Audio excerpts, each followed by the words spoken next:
if you're listening and you're like, come on, get to the T. Well, here we go.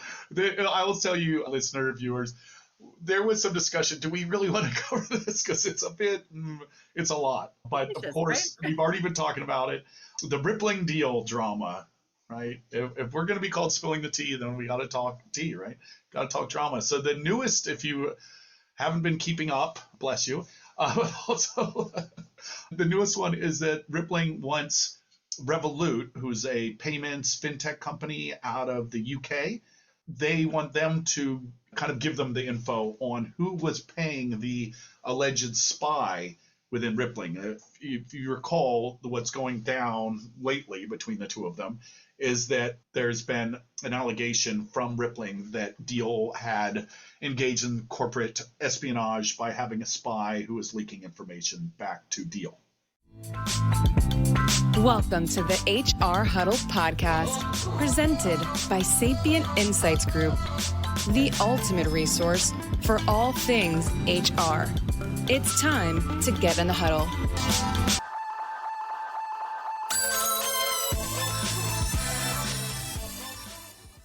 Hi, everyone. Welcome to Spilling the Tea on HR Tech, where we focus on the hottest HR tech news everyone needs to know to be in the know.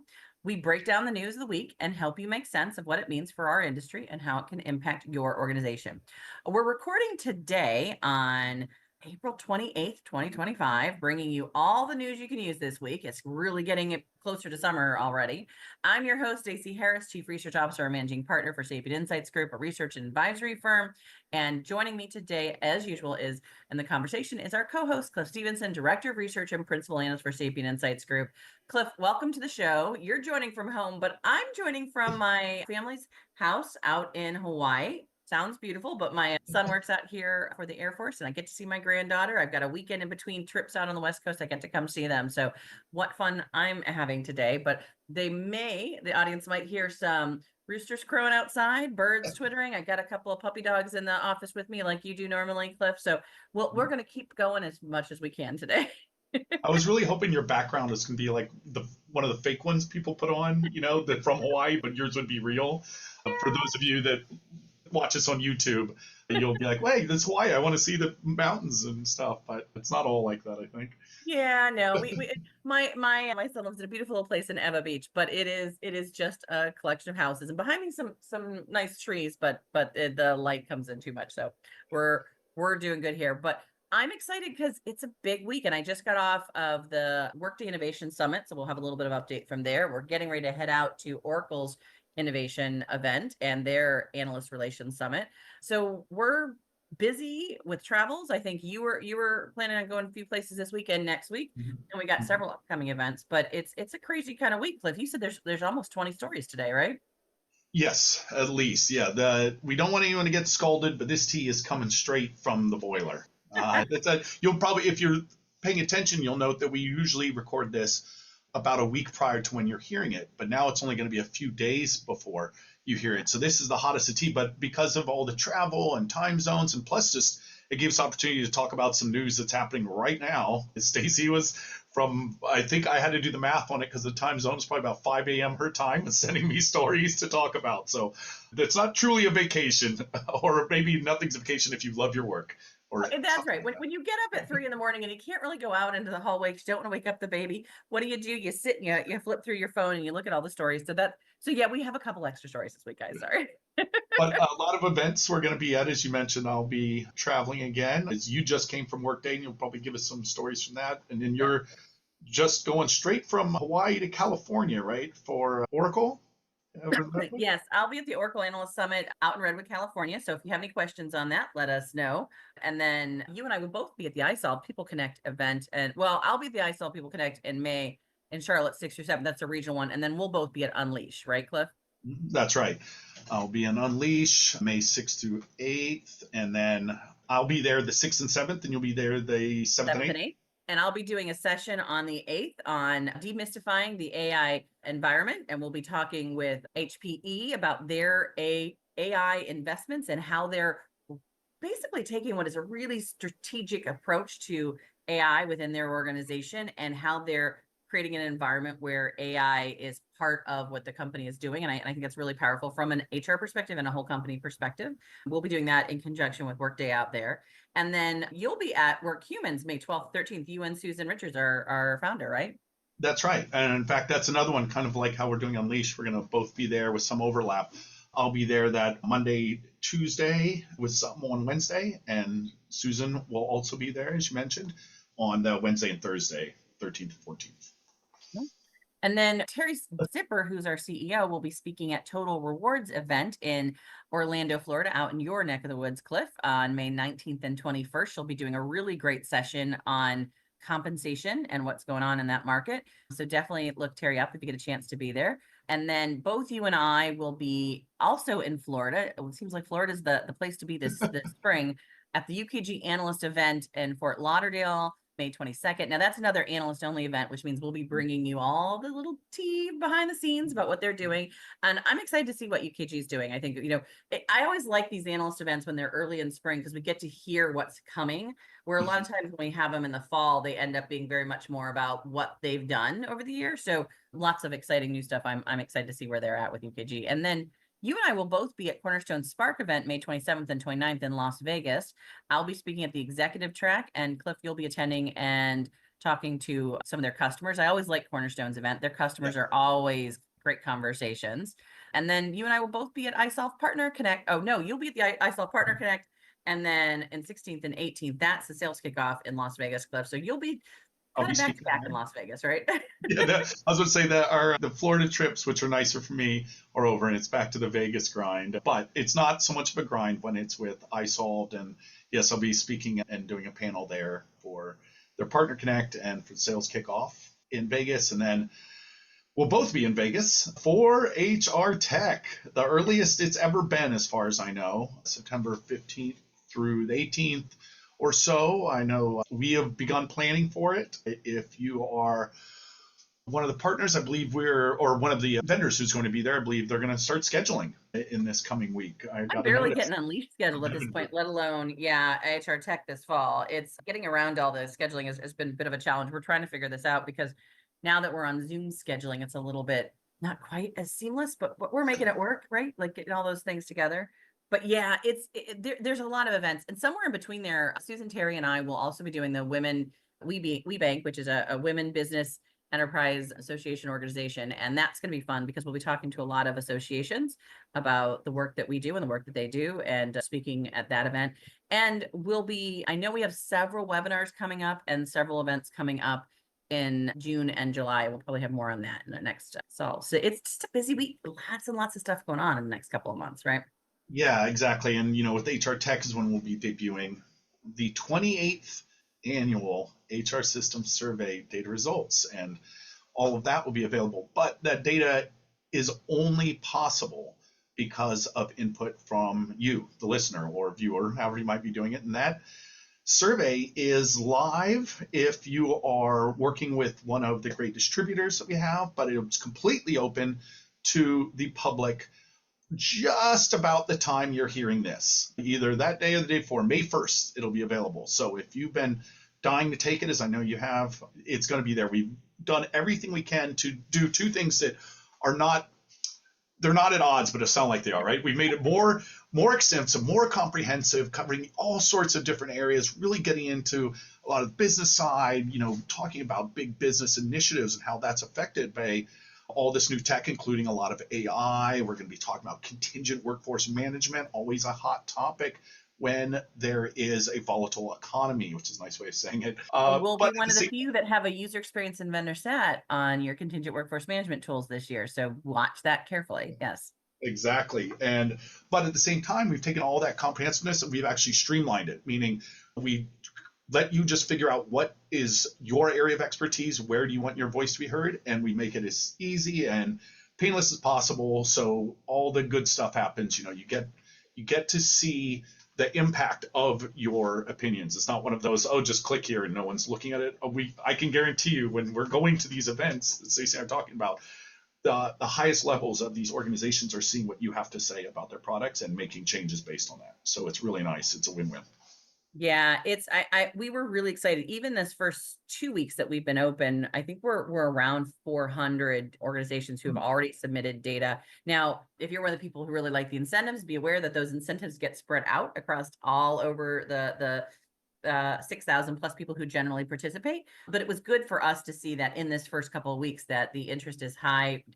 I think, and you and I have talked about this, Cliff, that people are right now, the world feels a little bit unsure and untested. You're not sure what steps you're going to be taking. And I think one way to get your arms wrapped around it is to be part of something where you get some data back. And so that's a lot of what we're seeing, I think, in the survey this year. Because we're not just asking about AI, but we're also asking about all the other application areas that you're kind of having to fit in and around these conversations. And it's as an HR leader and HR professional, there is so much coming at you all at once right now. So we're hoping that with a little bit of investment in participating in the survey, you'll get a lot back by getting not only the full responses back, which is a really powerful tool for a lot of organizations like to track what they're doing every year.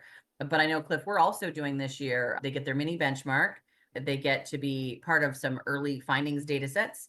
And there's some new stuff where you're working on this year, I think, where they get visualizations around their environments if they're interested in it, right? Yeah, it's because we've seen this over time. People have more and more systems than they ever did, and we're going to be talking a lot today about more sort of blending of work or productivity tech versus HR tech. It's getting really hard to tell. So having that ability to see a visual blueprint of how all your systems are and to see, oh, we don't really have much in terms of talent that I thought we did, or wow, we have 20 payroll systems I didn't realize. And you start to think, which of these makes sense, especially as Stacey, something you've really been talking a lot about is this idea of clustering, right? Figure out what are your core systems and who are going to play nice. Because another story we're going to talk about is how some HR vendors are not playing nice, but you'll have to stay tuned to see when we talk about that. I think we could, well, why don't we talk a little bit about Workday? Or is that's where you're at? And then that's where I was at last week. I'll give a little bit of update on the Workday Innovation Summit. I did a nice post on it, so I would recommend it. Maybe we'll link that in the notes on the post. That what's nice about what we saw this week in Workday is they've had a lot of leadership changes, particularly in the product area and in some of the marketing and other areas.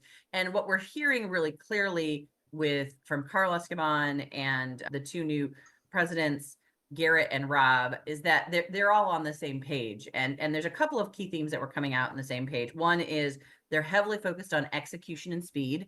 And that's really important in this day and age, as long as we're keeping quality up. And you do hear them continuously talk about that we have to do this in the right way, that we have to make sure that the customers are part of the center of that conversation, that the market's moving fast. There's definitely that AI is at the center of the conversation. You've heard them also talk a lot about their agentic AI platform and their workforce record and agentic workforce record. That's going to be a really big push for them this year and next year. And then I think is probably one of the most powerful conversations, because as I mentioned in my notes, it's really easy to talk about AI and agents and how and we're going to have a lot of conversation about this later on in the show, about how they're replacing work to some extent. But what we know in our research and what we know from watching things happen in the market is that when you enable your workforce and you use agentic AI to support and give them more time and give them more ability to do more strategic work, you get the best out of both worlds. When you think about agents as replacing people, that doesn't go over very well. And definitely that's not the direction we're hearing Workday go, but we're hearing a lot of other vendors kind of push in that direction. We'll talk a little bit about that. We're definitely hearing them really think seriously about change management with AI. Allie Fuller, who is their head of experience and of their overall platform experience, really has focused heavily on making sure that we're not just popping AI up, but we're popping up the places where AI is inputting information. So you as the human being, the employee and the manager and the executive can double check the work, make sure that it's accurate, and then submit before it happens, so that it's not just kind of doing it behind the scenes and in that black box, which is one of the biggest and most concerning things about the market, especially from a regulatory perspective. The other thing that they really emphasized a lot this year was their focus on creating a Workday ecosystem. Now, for many of you who have been in the enterprise application space, companies who are over 5 and 10,000 employees, or even if you're in a mid-market space and you've worked with one of the larger vendors like SAP or Oracle for years, many people had a partner environment driven by system integrators, and system integrators are amazing people. The work that we do here at Sapient Insights Group that's based off of our research came out of a great system integrator, Sierra Cedar, back in the day. And so I loved working for Sierra Cedar, and I thought they had a really good perspective on thought leadership and how they help organizations get the most out of the systems. But there was a bit of a challenge in that system integrator model in that the financials that you made from system integration and oftentimes implementation, which was the bigger part of that, was really about keeping people on site, getting people involved, getting those implementations done. And so we oftentimes saw elongated implementations, and that was really kind of a tough place sometimes to be for the buyer, knowing sort of how to balance that implementation and system integrator partnership role with your vendor and what they were offering and what they were trying to do. What I'm seeing Workday do is take a much more cohesive and holistic approach to their partner model. And that includes particularly in bringing those big system integrators, but also bringing those other partners, such as tech providers or service providers like Insperity, into the fold and leveraging them where they make the most sense for the buyers, which I'm always really excited about, because you and I know that technology, when it comes to the biggest thing we hear in our user experience and vendor satisfaction ratings oftentimes is I just didn't get trained enough, or it didn't fill the gap I needed, or there wasn't enough of a connection between what was implemented and what that I said I was going to get. So I think they're really thinking about how do these partners fit the gaps or the issues where the technology needs a human being to help me understand how to leverage it, or services to make the most out of it. They're also really investing heavily in their Extend platform. And for many of those who remember the day when it was the idea of Workday was the single platform, they're now going on the conversation of the power of three. One of those power of threes is the Extend platform. And that power conversation is about how we can provide a safe platform for you to not only build extended application areas, like maybe a separate form you need or a new application you need, for both the partners and the buyers. So that's practitioners who are building out on that, as well as buyers, but also for AI, safe places to build out and practice your AI environments for your organization. So I was really excited to see all the things that they were investing in, the conversations they were having. On the HR side specifically, I think the most important thing that everyone really wants to pay attention to, that I was kind of blown away by. One, I did not know that they had created, and this has been out for about 2 years, so this is me not catching it.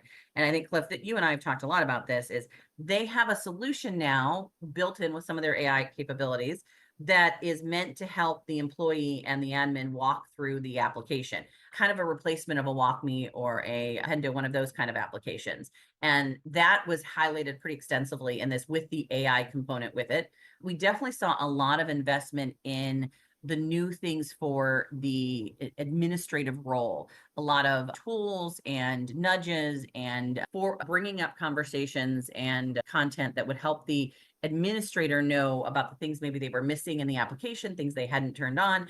I love there's a new dashboard that's going to be showing adoption tracking and information about which areas, kind of built on their AI dashboard that shows which AI has been turned on and off. It's now going to be showing some other things about the application, which I think, again, for an admin, it's going to show them which applications might have bigger benefits if they took the time to invest in them and turn them on and get them rolled out to the organization appropriately. Those are really important. We heard a lot about the job architecture hub, which is already out there, but more investments will be going into that. And I think you probably should be watching that carefully. We also heard a little bit of conversation about end-to-end learning transformation. I think that's just something to watch. There's some of that was under NDA about what the elements of it were, but I think it's really important to watch that. I think Workday is going to be investing more in learning, which is an area you and I are going to be talking a lot about. We also heard some more investments in succession management, which I know is an area that is not had a lot of attention. Even in our research and data, less than 30% of organizations have really invested heavily in a succession management solution. So there was a lot. I could probably spend another hour talking through the big takeaways. But for me, I think the most important thing is that we saw that the leadership is very focused on creating that big ecosystem where partners, service providers, and the customers and Workday are all working hand in hand together, and that we are not seeing them take their foot off the pedal when it comes to HR, but they are being very careful and focusing on the practical things that HR needs to address. Headed up by Ashna, they had a GM in that area. And then more importantly, I think the bigger thing is that I was really blown away with that they are also investing heavily in global in making sure that everything they're doing is tailored towards a market that is planning to be international. In fact, they basically said that only about 25% of their current revenue comes from the global market or international companies, and they plan to expand that to about 50% in the Oh, next year wow. or two. So that was pretty powerful. So, they're really, I think, turning that corner from being just an application provider to being an ecosystem and a full ERP that the market is investing heavily in. They are spending a lot of investment in their finance space. There's not enough time to cover all that. But one of the things I would watch is the acquisition of their new document management tool, particularly the one that is reading documents. They did it for legal documentation, but it is now being leveraged across HR so that it can read contracts and give you details about contracts. And we all know one of the biggest challenges that we have in HR is we have so much documentation, and getting it read, summarized, and getting that data put into something else has been one of the big problems. I think that Workday is just making some really smart moves in this space around the kind of companies they're acquiring and the focus they're making. Now, my one cautionary tale, and then we can move on to something else, but is as the buyer, as the Workday customer, make sure you stay connected to your Workday counterparts. There's a lot of changing roles in there. Make sure you know what their roadmap is and how that fits with your roadmap. Make sure that if you are someone who is looking at the whole suite, that you understand your industry, and are your industries one of the industries that they're focusing heavily on? And what does that mean for that? How do you become a beta tester? How do you become someone who is involved in the conversation? Because I do think they'll be moving fast. And if you don't move fast with them, you could very quickly lose some of the opportunities that you have to get ahead of the curve. And that, I think, is a bit of a cautionary tale, is that because they're moving so fast, if you're one of the organizations who don't turn on your various modules, or you kind of wait for 3 or 4 or 5 revisions for things, it will be harder to catch up in an environment like this. So a lot of things going on, Cliff. I know it's a little bit long-winded, but I No. could probably talk for another hour on it, right? And as Stacey mentioned, we'll have the link to that, whether that's on LinkedIn or YouTube, however you find out about this. Though that link will be in the notes, so you can go into more detail. But yeah, no, that's amazing. Some of that's news to me too, so I'm getting to enjoy especially the global expansion. That's What happens when employees behave badly? Boy, we could do an entire TV show, maybe a Netflix special on that. Well, Ryan and I sat down and recorded episodes for FAMA, and we asked practitioners, give us your most outrageous story. The sales leader that brings cocaine to work, whatever. Just bring us the outrageous, and it is funny. So if you need a laugh, which we all do from time to time, search for Workplace Misconduct wherever you get your podcast, and you'll find it. And trust me, you will laugh and cry, but you'll definitely laugh. All right. Thank you. pretty wild. So as we mentioned, some organizations not getting along, but some are getting along very well. A marriage of sorts. Paychex, which we have announced before on the show about their acquisition of Paycor. That is truly has happened. I think we were careful with our language last time, saying it's in the works or pending final approval. That's all gone through. So that is completed. If you go to Paycor's site now, any of their branding says Paycor, a Paychex company. They did a briefing for press and analysts that I attended. They mentioned that they're going to continue going to market under the Paycor brand. It'll just have that, a Paychex company underneath. They'll keep selling it that way. They're not going to do any forced migrations, at least nothing in the future, as far who knows, but nothing that they've announced, nothing, they don't really see it. One area I was pretty intrigued by was that Paychex, has an ASO and PO capabilities and Paycor did not. And they see that as a big area of opportunity for them. So I asked them how that would sort of work. If Paycor customers, I know they're not going to do any forced migration, but if they had a PO or if there's something there, but they found that most of the customers, because they're slightly larger in size, most Paycor customers, really there is some opportunity there, but it wasn't there isn't a ton of them, right? So a lot of them are kind of in need. There's larger companies that are now looking at those type of services.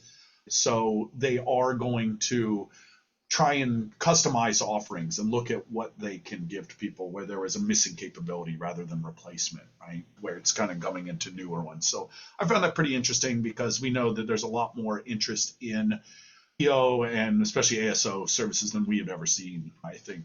And Yeah, probably PO is generally for smaller organizations, we usually don't see that go above maybe 200 to 400 employees. We have seen a few that go up larger, but usually that's with sort of breakoffs and small versions and different things that are kind of unique.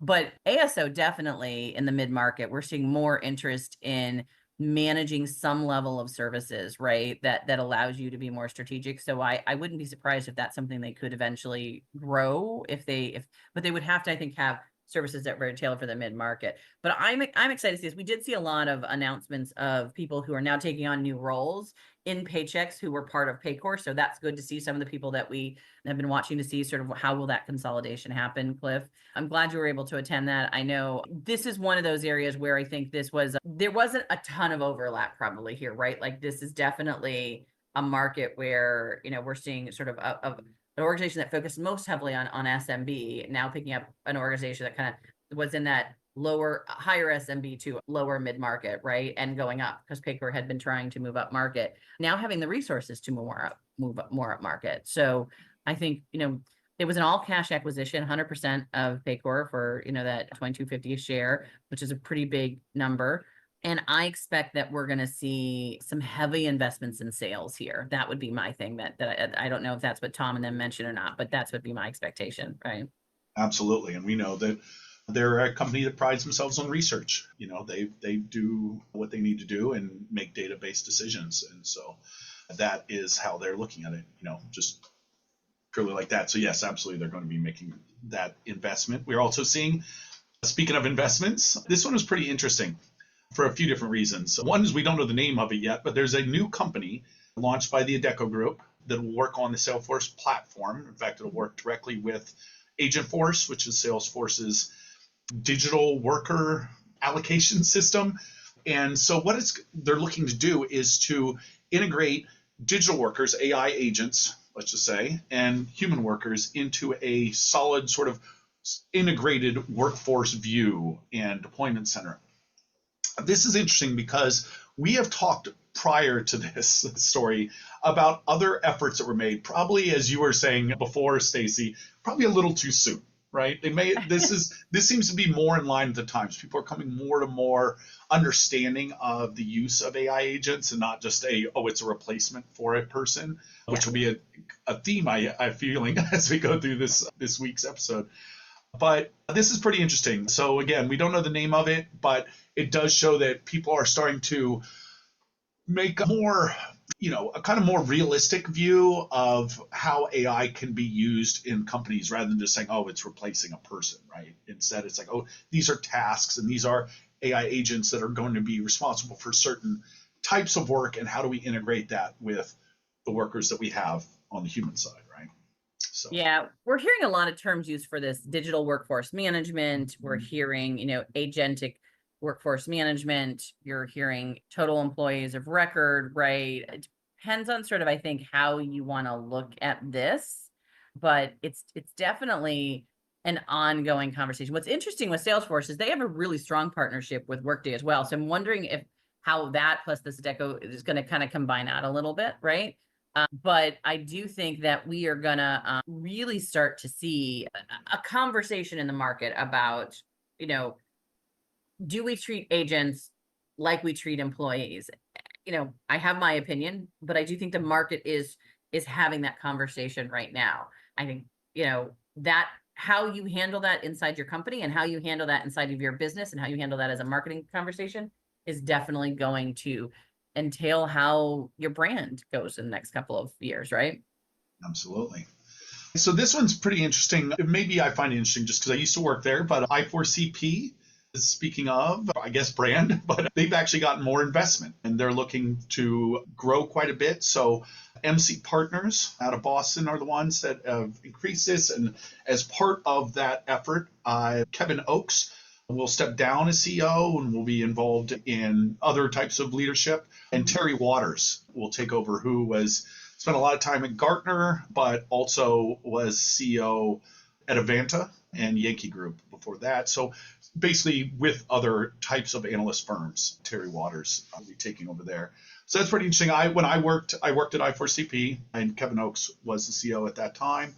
Good friend. So very, very cool to hear. They've been around. They tend to work more with practitioners. So it's always interesting to see some of their perspective. And they came out of the sort of academic world, actually, out of the college down here in St. Petersburg. So kind of interesting little connection.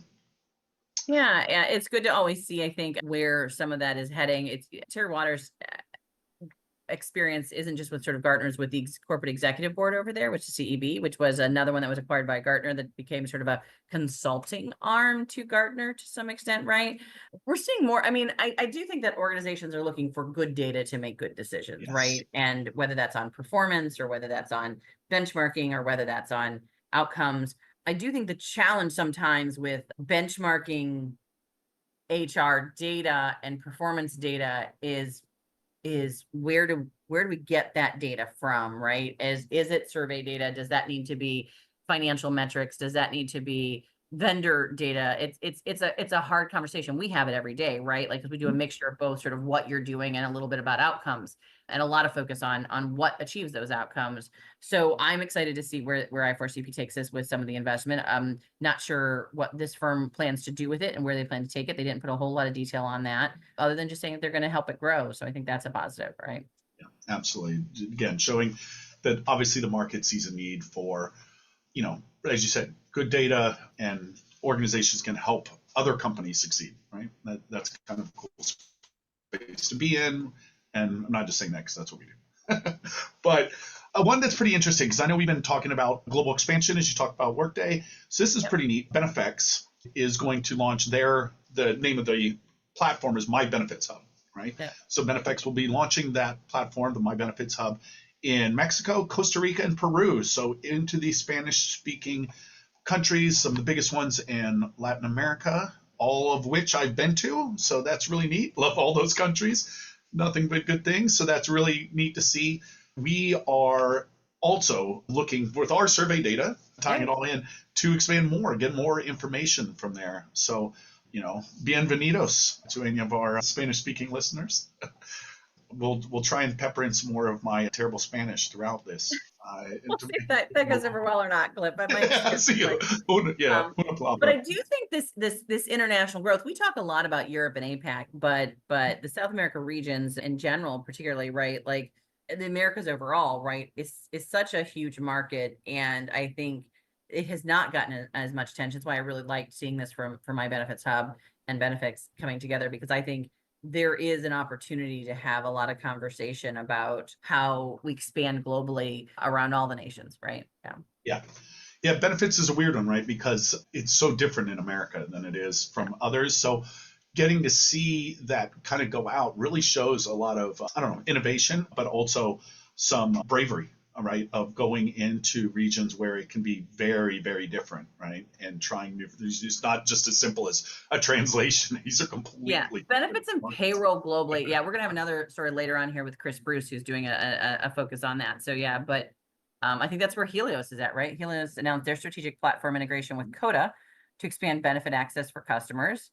So that's kind of how we're definitely seeing this focus on it, right? Yeah, and that's interesting too, right? Because Coda is more of the financial side, right? Some of the fintech, but doing things that are, your insurance, but also, 401k or other types of retirement plans, pensions, and life insurance. So pretty interesting to see all of that integrated. We've talked about that a couple times of how these types of platforms are really, when they're done right, it can be a very powerful integration, right? It's a term that gets used probably too much is seamless, but that is what you're looking for from the end user side, especially around something like insurance, right? You want to make sure that it's as simple as possible. I was about to say painless, but when you're dealing with health insurance, that's maybe not the right word to use. Any insurance, it's hard to use that, right? But I think the other part of that, Cliff, that's really important is that we are meeting employees where they are at, right? That we are thinking of benefits that make the most sense in the regions and in the areas where we're at, and that we think about benefits much more broadly than maybe here in the States. It's so overwhelmed with health, but there's so many other conversations about benefits outside the U.S.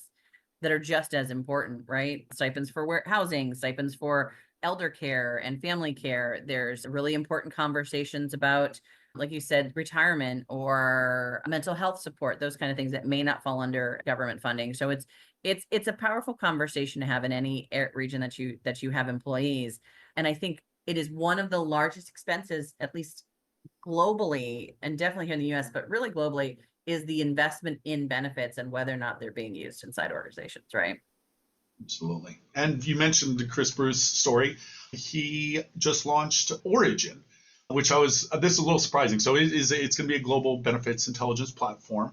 And it's being powered by, I think I'm pronouncing this right, Cuido, Cuido, which will be a sort of AI benefits system, right? It's collecting all of that information, as you mentioned before. Part of it is taking all that documentation in and collecting it, organizing it, making sure that all the access rules are right. What I was saying was surprising is that Origin is trademarked, but I'm, of a certain nerdiness that I immediately think of Origin Systems, which are video game designers. I was like, wait, Yeah. Origin's not trademarked as a software company? Interesting. So, You but have yeah, word systems, it changes it all. But it's important to note that Chris Bruce was also one of the founders of Thomson International, which was the international benefits platform picked up by Mercer several years ago. And he was for many, many years in contract with them and sort of finishing out that. So I'm interested to see how this differs from what he had. And at that point in time, it was a platform that just sort of aggregated information, right? Made it more feasible. And I think it's turned into a lot more services, which is part of what Mercer offers in that space. So I'm interested to see how this will translate differently, especially with the AI conversation here. So we're going to get a briefing from Chris and we'll get some more update on it. Yeah. Wonderful. And yes, as we continue this sort of dive into the melding of sort of your day-to-day productivity tech and HR, we go directly to maybe the most well-known company in terms of work tech, which is Microsoft, who are mentioning they have announced general availability of people skills, both capitalized, not just a concept of people skills, but a platform called people skills that will be kind of, I think it was skills in Viva, but it's going to be across 365, Copilot, and still in Viva as well. So it will kind of bring in all those capabilities along with the skills platform that they're going to continue to expand and elevate. So, again, taking the world of AI, taking all of those tools and using that for, all the things that go along with skills in terms of organization and availability and taxonomies and all that fun stuff that we all know and love. Yeah, this one is interesting because I clearly remember a conversation with Patrick back in the day about, we're not going to compete with the skills space that, Workday and Cornerstone and all of them are into. And now granted, they had skills in Viva, but it was much more about development, right? Like tying to the learning environment that was in Viva. This very much sounds like a skills agent. We'll get more details on it, but that is going to connect and start to help you understand how to develop teams based on skills and how to tackle projects based on skills, which very much leans into the skills work that we see happening in the HR platforms right now. So I do think that this is going to be direct competition. Now, what they may be saying, and we'll see as we get a little bit deeper in here, is that they may not have the ability, which I don't think they do, to set up that taxonomy, to set up that environment. It might be just like we're pulling skills from sort of the broader conversation. That might be where they're thinking that they can kind of skid by with we're still partners in this space. And you always need more when it comes to skills. Like no matter what tools you're using, there's never enough to really help you build out. But that is a really interesting conversation to be had. It's available starting in June, so just coming around the corner. And it'll be interesting to see how this plays out, because I know already we turned on Microsoft Copilot finally a few months ago. For me individually, I think we've had it for a while for our company. I'm already finding I'm struggling a little bit with Microsoft's Copilot, that it just keeps popping up in places I don't need it, or that it's offering things when I'm busy, and it feels a little clippy already. For those of you who remember the clippy days, I'm a little worried, you get more of this involved in it, and the more places where it can kind of feel like it's trying to add value, but it's not giving the agency in that. And we'll see where that goes, right? No, absolutely. And it's interesting because we're kind of been talking about, AI in benefits and AI in skills. And now we've got, and I don't want to sound like it's negative, I just find it interesting. Salary.com unveils AI in compensation. Pretty interesting, because this one makes sense to me, right? And they're very upfront about, we're using large language models, not just the short generic term AI. It's nice when you kind of see what's going on. The idea being here is that the kind of questions you would ask often were very complex, and it wasn't as simple as sometimes as, when I've done sort of external comp, right? Where I'm going, okay, how much does this job pay? And instead it's like, what is, the rate of people who accept jobs under this pay range that are within 20 miles of this city versus if I'm going to hire for someone else, but that's the type of thing where you can ask it those type of questions and be able to get answers to, what would normally kind of be a combination of reports. That's, I think, something where it makes total sense to sort of make that application of AI, right? Of getting sort of real-time answers to complex questions involving, a bunch of math, but stuff that's very important. Yeah, but LLMs aren't always great with math, but what they are great with is human understanding, bringing together disparate sorts of ideas and creating sort of a more context of story that's a better there. I think in this particular case for salary.com, they've got a lot of the math already built into their environment. My sense is it's probably surfacing that story, that question in natural language processing that you would ask, and you need it before. It would have been surfacing sort of math, and now it's surfacing a story to go with the math. That's my take on it. And I could be wrong in that, but from what I'm hearing, from what they're writing, and from what I've seen in some of these, it's very similar to what we saw with V and Vizier, and very similar to what we're seeing with some of the agents that I think Workday is working on, and some of the agents we saw with IM Phenom, right? Which is this idea that they're helping create a story around the math instead of the LLMs doing the math, because the LLMs don't always do the math as well. Right. That's a good point. The difference between that the very directive data set and algorithms that we've been building for years that are AI, right? And what is now this sort of probabilistic, as they call it, right? AI models, right? Yeah, you get that data, and then you are the one that makes the decision or figures out what it means. We're going to be talking a little bit more about that. I know that it's something we talk about a lot, but I think it's very important to make those distinctions, because really we should be thinking about how can these tools be used, not, figure out where. It's not necessary. We're definitely going to do this. It's more about, do we need it, and where do we need it? But speaking of who's needed and where, that's my segue. We're going to talk about some of the people moves. So very cool. We're going to no particular order on this, but Greenhouse has a new chief people officer, Paris, or possibly Paris Parker. Please let me know if I mispronounce your name. But, pretty cool. Someone who's done quite a bit in sort of the practitioner space, working at Kroger and Macy's, both sort of grocery and retail. If you're not familiar, I think you probably know Macy's, but I think Kroger is regional. But yeah, so very cool. And also had worked at Paycor, speaking I of. was going to say, most recently she came from Paycor as the chief human resource officer. So she's been in this space. So I was pleasantly surprised to see Greenhouse pick up a new chief people officer focused, who's got background both in Paycor.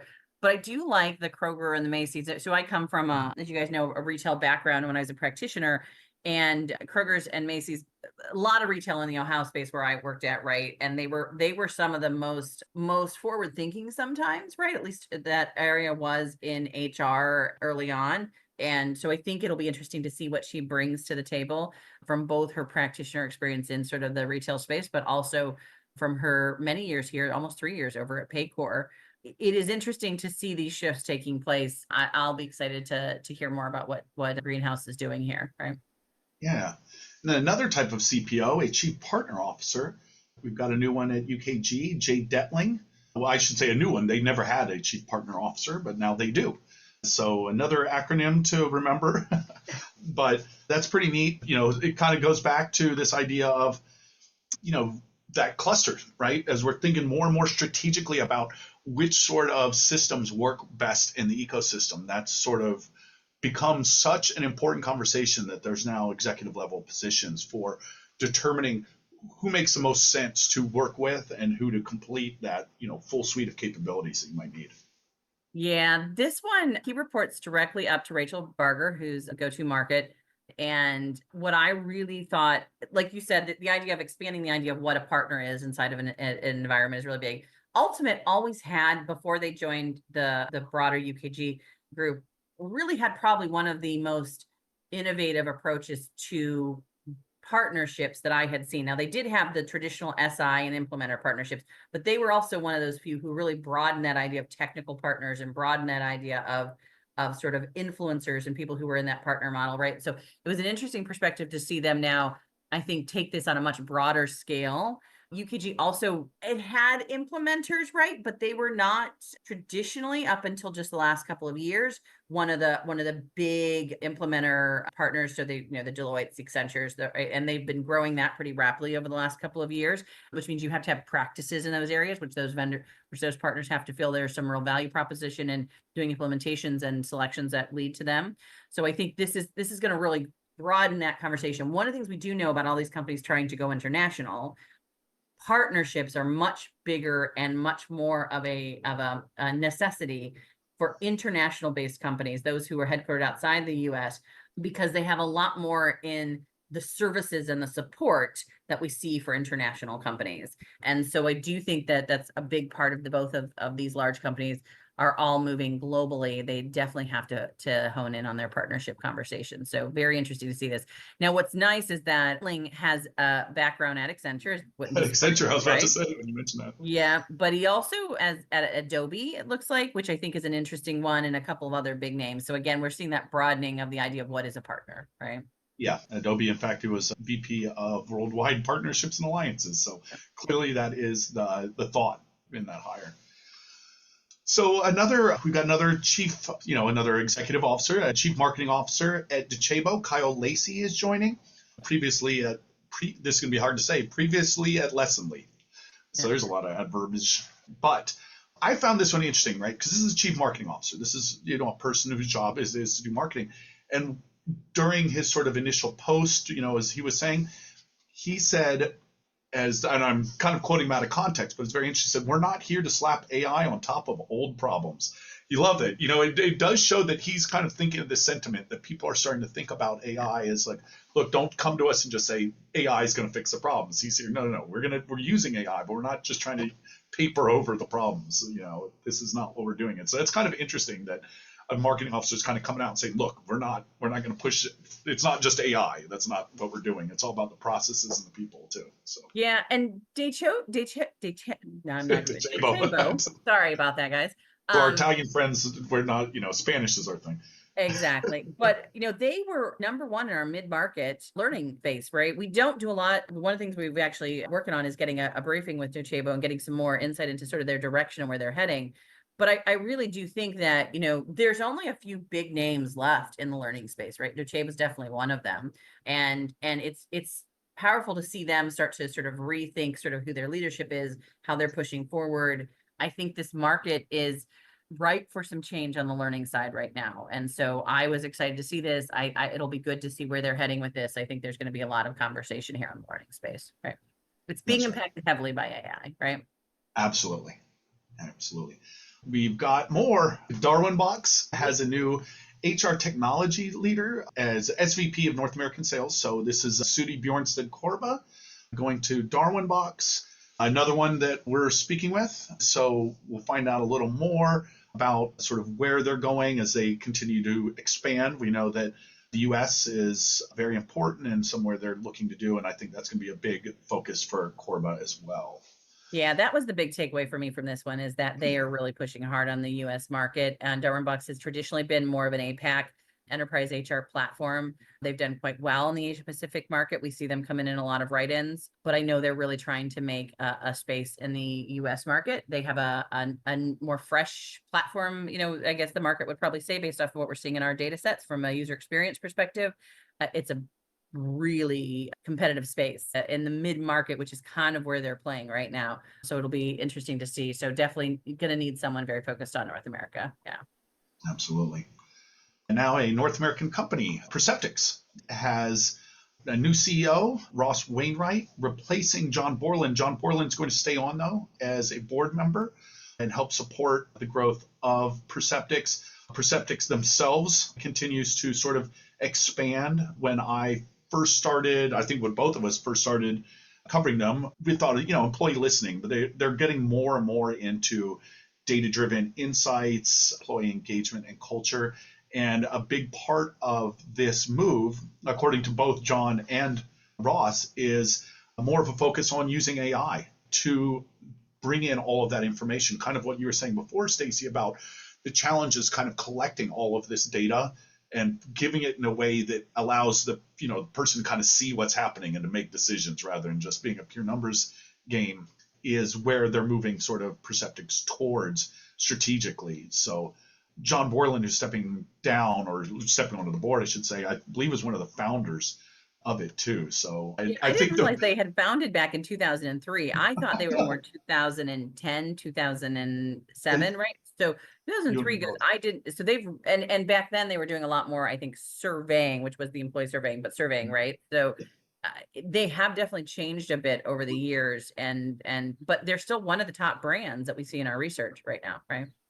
That's right. Absolutely. Yeah. For a while, they sort of occupied that space somewhat alone in terms of employee listening, but it makes sort of natural sense to have that, as becoming a more data-fied discipline in HR, right? To say, okay, well, let's take all of this sort of somewhat unstructured data to a certain extent and glean more insights and use that to drive more strategic direction from the company. Yeah, and Wainwright's background really leads to this, right? CEO of Americas for Dimensions Data NTT, which I did a bit of work on. NTT was a friend of mine used to work there, and we I think had them listed as one of our emerging tech companies that people should be paying attention to for benchmarking data. They did a lot of the work around like weather related data and stuff like that, which was powerful in workforce planning. And then he spent 15 years in executive leadership role at SAP, including the EVP for Chief Customer Officer for S/4HANA Cloud. So again, we're seeing I do want to just note that we're seeing a lot of previous SAP leaders sort of making their way into the market. One, I think we should probably watch this carefully. One, they have a lot more global experience than we see in some other backgrounds in history. So one, I think that's one of the reasons from an HR perspective why you're probably seeing them take on senior leadership roles in a lot of organizations. I think two, we are seeing that a lot of organizations are needing to think more broadly about their data architecture, right? Which is a very engineering conversation, which is very, very SAP conversation. So that's kind of an interesting take, but lots of I think, opportunity here for Perceptyx to continue to sort of take a leadership role here, right? Yep. And the final person move I want to talk about is Nicole Helmer and Nag Chandrakishar, both at Degreed. Nicole will be the CPO and Chief Product Officer, not Partner Officer, right? And Nag will be the Chief Solutions Officer. So you want to mention SAP? I believe that's Nicole was 7 years at SAP, right? But actually sort of as a practitioner in charge of learning and development rather than the product side. And again, that having that practitioner experience, I think is awesome for someone going into product development. Yeah, this one I thought was, and one, I mean, Degreed has had a bit of a bumpy road, I think, as we've been investing, as other systems have been picking up LXPs and front-facing platforms for learning. I think Degreed's been holding the line and trying to figure out sort of where they fit in the skills world. I think I have seen some good shifts for them, rethinking their strategy. I'm excited to see that they brought in a new Chief Product Officer, someone who's got learning experience and background, who's led big global companies in learning like SAP. And then, I think also putting in a new solutions lead is another really powerful conversation, because one thing we know about HR technology is that it isn't just about putting the tech in, it's about what you solution around it. That makes a big difference. And so I see them making some good moves here. Yeah. Yeah, absolutely. Yeah, that's my gosh, that was like 7 new people with new different roles, right? We do a couple usually, like that was a lot to cover. Like there's a lot of new people and new roles this last month, right? Yeah, it was. And I know if you're listening, you were like, come on, get to the T. Well, here we go. I will tell you, listener, viewers, there was some discussion. Do we really want to cover this? Because it's a lot. But of course, right? We've already been talking about it. The rippling deal drama, right? If we're going to be called spilling the tea, then we got to talk tea, right? Got to talk drama. So the newest, if you haven't been keeping up, bless you. Also, the newest one is that Rippling wants Revolut, who's a payments fintech company out of the UK.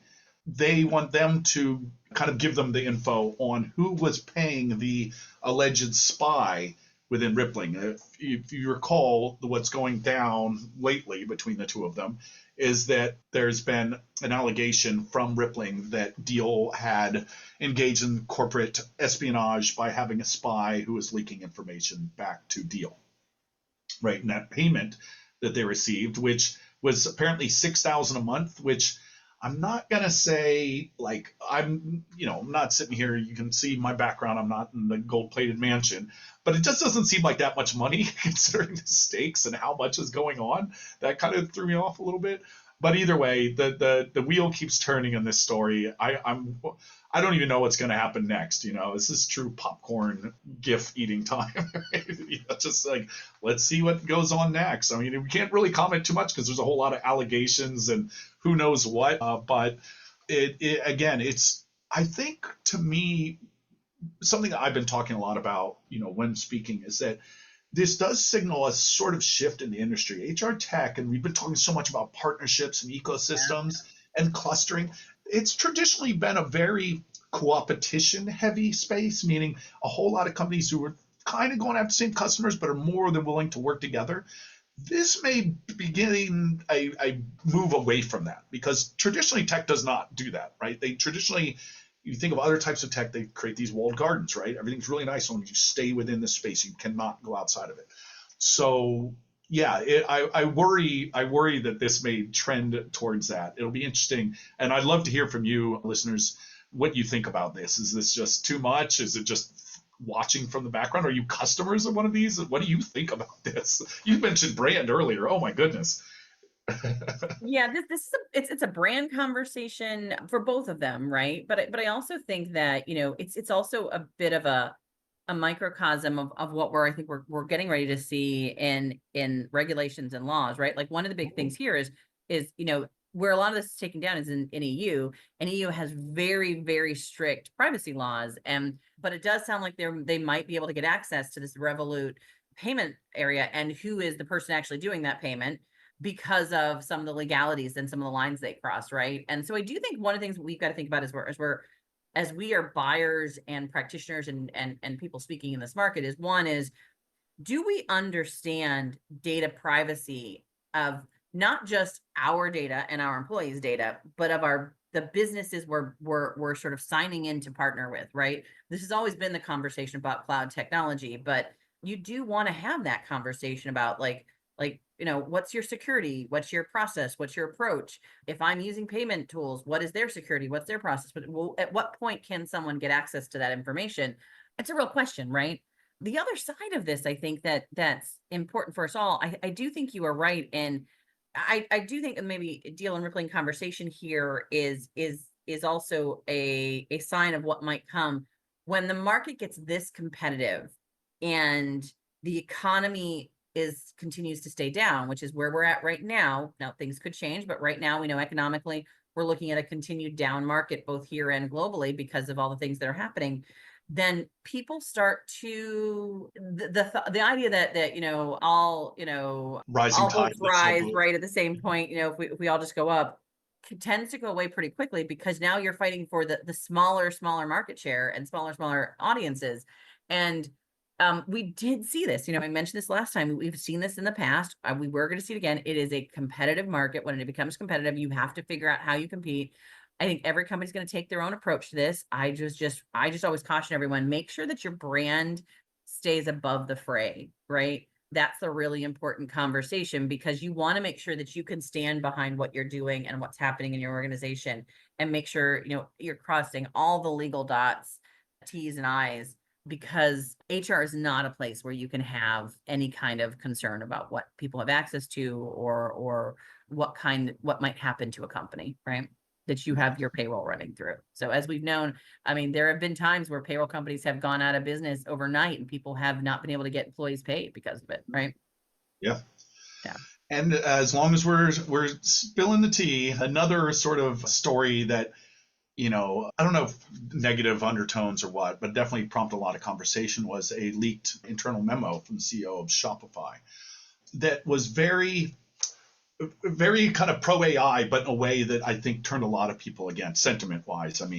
Where he was saying, you must use AI if you're going to try and increase headcount, think of AI first, prove that you can't just get this done without AI, and that AI should be a part of any sort of build and, expectation of everyone. I think it was the exact words, a fundamental expectation of everyone. Yeah, I think the exact language is hire an AI before you hire a human, which kind of threw everybody, right, Cliff?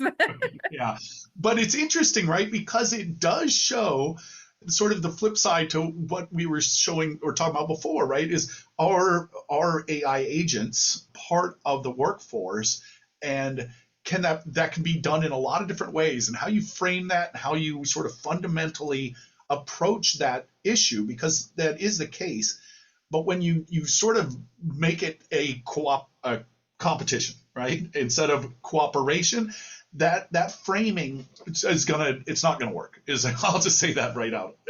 People are not going to take that well, and it's probably not a good move for you if you are in a leadership position or you're thinking about ways, what do I do about this AI? Certainly don't set it up as an if or then, right? Instead of, it's like, here is how we can help by using these tools, help you, not how can we, replace you. Yeah. I mean, and that is the crux of this, right? This started off with early conversations with Lattice trying to do employee IDs for agents back about a year and a half ago, right? There have been some pushbacks on what Workday is doing with their agentic platform, but I think they're taking a very much a people first approach to that conversation. But I still think it's going to be a concerning part for buyers. I think any place where we're positioning humans against AI, as you said, right? That's where you're going to lose out, because what you're going to end up with, and what we've already seen in our data set, is you're going to end up in a situation where people step back. People will step back and stop auditing, stop checking, stop pushing, because their whole company persona is AI first. And that's going to be the situation we have when something really breaks and there's no human aware of what's happening. And that's what we have to be.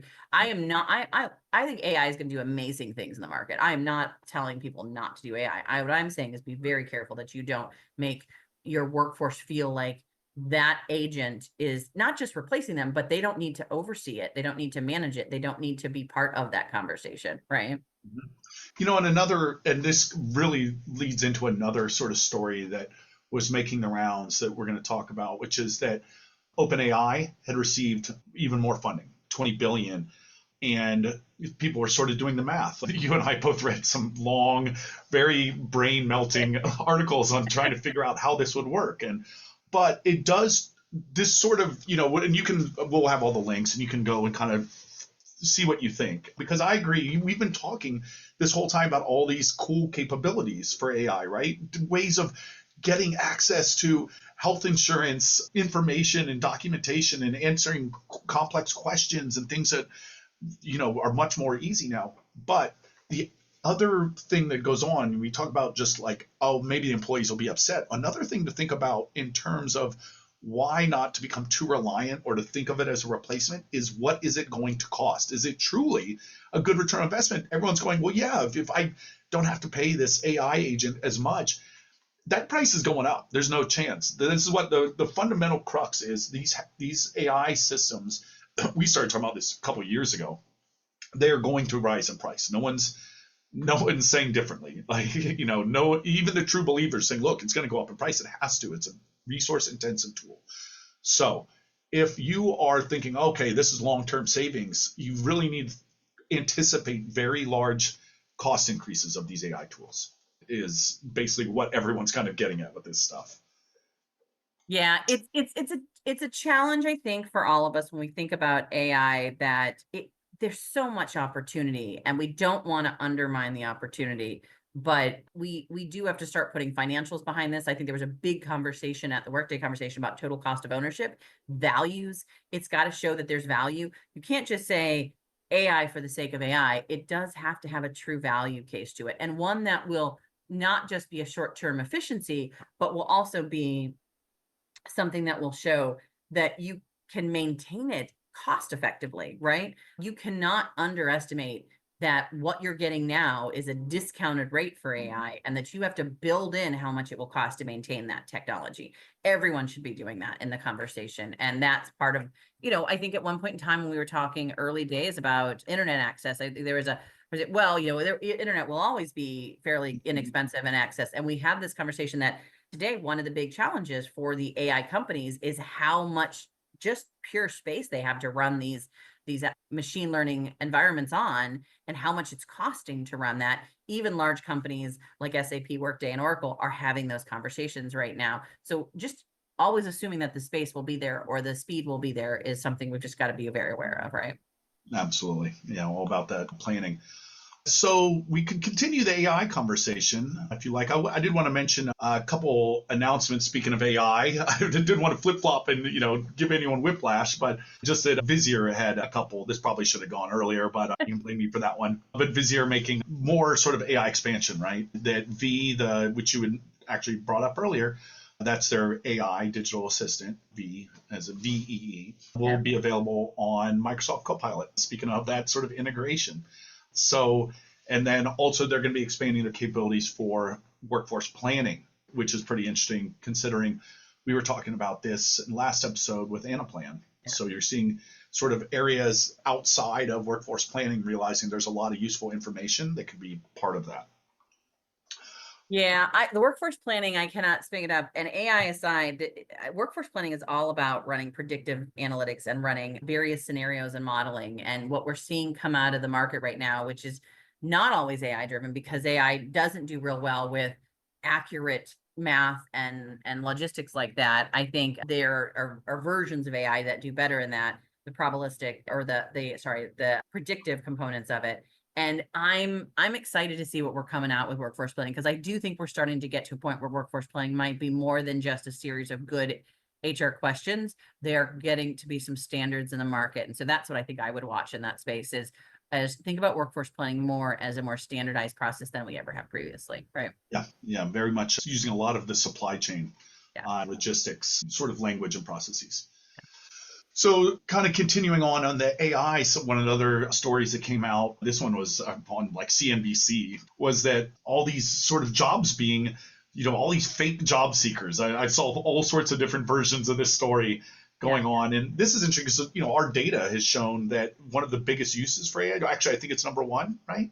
How HR is going to use AI is in recruiting, right? Yeah. So again, as you're thinking about AI, I know we're giving you a whole lot to, consider, but, it should be a complex decision, and not just cost, but also what is the uses, and also how could it possibly be exploited or gamed, because we're seeing this whole, it's kind of interesting because I think we talked about a little bit about this before, is, there's AI sort of bots that are completely sort of spamming the systems, right? They're generating complete your photos, all that info, and applying for these jobs. But what's interesting is there's AI on the other side that's supposed to be filtering for solutions. So it's the two robots talking to each other. I know that that's kind of oversimplifying it, but it is pretty interesting to think about how we're using these tools and also how these tools are being used. I don't want to say against us, but sort of from the end user side as well. Yeah, I mean, the idea that's happening here is that once these AI sort of profiles are hired, an imposter can install malware to demand ransom so it becomes a ransomware or cybersecurity issue, right? Because once you bring them into your system, they have access and they can be doing things, right? What I do think is an interesting conversation. We've got a really good microcosm of this in our data set, is that the survey more and more, there was a big article on how fake AI driven survey takers are happening in the market. So we always tell people, be very careful about who you're getting your survey data from. If they can't track that back to a human being or track that back to a person, and all you're getting is just data. And there was a whole story about a couple of the larger surveying companies who had basically been giving out data that was considered to be possibly driven by AI agents. And I know just for our fact, we have in our Qualtrics environment, they have a tool that AI will automatically tell you what they think is spam, and they give you like a 97% or 96% rating. We use that to call out some of the data we think is sort of being done by bots or being done by people who aren't relevant to the market set. But we also have Tammy, who is our data scientist, who does a hand analysis of a lot of that data too. And she does a periodic spot analysis. There's a process she goes through, because there are some context situations where these AI agents are getting so good that they're filling in comments and they're randomizing the way they answer. And so you wouldn't really know unless you understand the content to know whether or not that data is inaccurate, and to understand that maybe it's a bot filling it in and it's not a real human being. It's the same issue here on the recruiting side. On the flip side of that, as you noted, it's early days right now, but the number one ways that people were using AI over the last year was job profile creations. So we know AI was being used to update job profiles. We asked this year a question about what is the job role that is going to have the biggest impact from AI.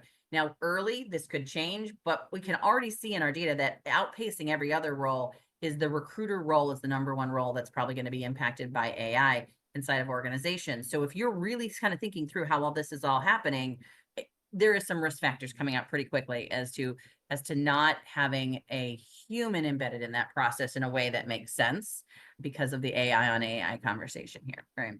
Yeah, absolutely. It's completely related to kind of another big story, which was, strangely enough, there's some jobs that just aren't being filled, right? And because they don't fit so nicely into sort of one of these platforms, categories, whatever you want to call it. I mean, this was big enough. It was in the Wall Street Journal. Yeah. And there was, they gave some wonderful examples, people sterilizing medical equipment, these sort of specialized skills. I actually think a lot about a friend of mine. Actually, it's the one who lives in Paris, and he is a product designer for medical device, for heart stents and stuff, right? And I've asked him, like, AI, and he kind of came through more of, I guess, a blue collar side, but that's the whole point, is that what he does can't really be replicated because it has so much to do with coordination of efforts, and it's not just the design, right? It's supplying and testing and all the things that go along with it. But he came through that starting like spooling wire for making the devices itself and having a hands-on understanding. But this is the idea, is that you notice I use the term blue collar, but that's the whole point, is that there's not such an easy distinction. There are these jobs that are high paying, highly skilled, that can't really be achieved through any other methods, right? They can't replace this person. They call them middle skill level. Like that's what the term they were using is middle skill level, and they are tech infused skill positions. They're not traditionally, they defy blue and white collar labels, right? They may require some college degree or some level of certification, but not the highest level like we see, right? So I always tell people is that the jobs, there are amazing amounts of skilled labor that we do not have to fulfill these jobs in our data set, right? And this is where I think the market is we're letting AI run this show in some cases, and we are not, it doesn't have all the data. It does not have all the data. That's the biggest conversation there, right? Absolutely. So I know this is a long one. We did say there would be a lot of stories. We did, but we gotta find our wrap up point here, Cliff. Let's figure out how do we do it. So let's talk a little bit. So we'll put some other ones in. There was definitely some interesting stuff, and I'll have the links there, but some trends in AI from Sloan School at MIT.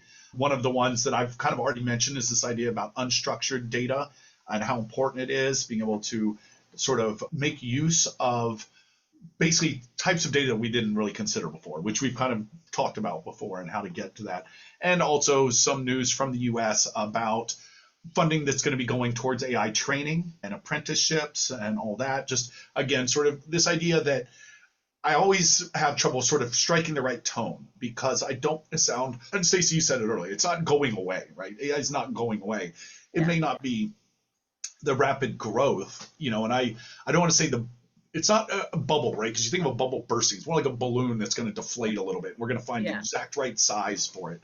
But so very interesting. But the one, aspect that you really nicely sort of segued us into is this intersection between AI and people. And we've been kind of talking broad strokes, but remember, this has a very real impact, and it's easy to forget too that different people are impacted by AI in different ways. We've kind of just been using broadly workers, but remember that almost all technologies affect different groups, especially marginalized groups, or different sort of separate, not the sort of people in power, in different ways. This has happened all across the board. It's not, unfortunately, it is not that boat, the rising tide raising all boats, right? It's definitely affecting others. And this came to light really starkly from one of our good friends and colleagues, Jess Von Bank, on a post that she put out about the use of AI. And Stacey, I liked what you wrote back to her, and you just have wonderful thoughts on this. So